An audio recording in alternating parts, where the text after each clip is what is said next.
Komşu! Komşu! Selamünaleyküm. Aleyküm. Gelin.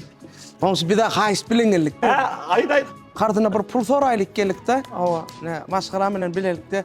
Bir 3 günden kavuşturacak da bir mümkün olsa. Bak pul yok da. Orada verecek de. Bara? Hani? Ne bara? Bu mu? Ana ünlü yok. Vah haramda. Ay komşu. Ay yok ha. Oo yok da. Orada bir yana komşu bir yana. Hava sen bolsa ber yana. Ömüm ne hesabın? Hava. Oo. Ay Bol komşu. boltur bol ya. Ne komşu? Ey şu adam bu bir şey anla ya. Ay tutap dur şu adam. Ne komşu konuşma.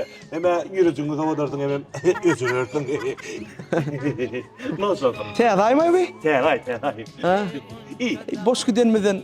Bunlara mal gidiverin çağalara ha. Ağlar yerine bir Ay boltur bol. Golli bir namsın etme. Ya ana şılada mara. Öda canın ölmez ya üstünden piyanine kaçar. Televizyon tuttu diye. Vee. 500 manat karı vermedi. Yani ben 3000 manat tuttuk.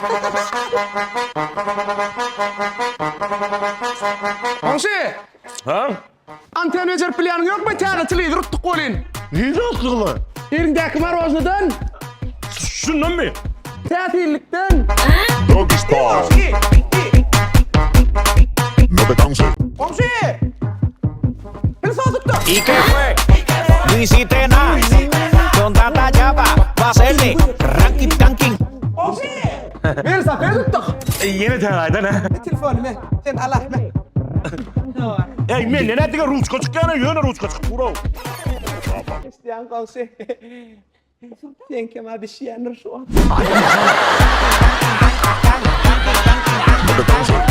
Dostlar, TRI Levdete Bay, Bowie uçuşlu savutlar tayarladık. Birisi TRI dondurmasından, Tesilik dondurmasından, İpek yol dondurmasından uli savvatlar karışıyor. savutlar ne mi?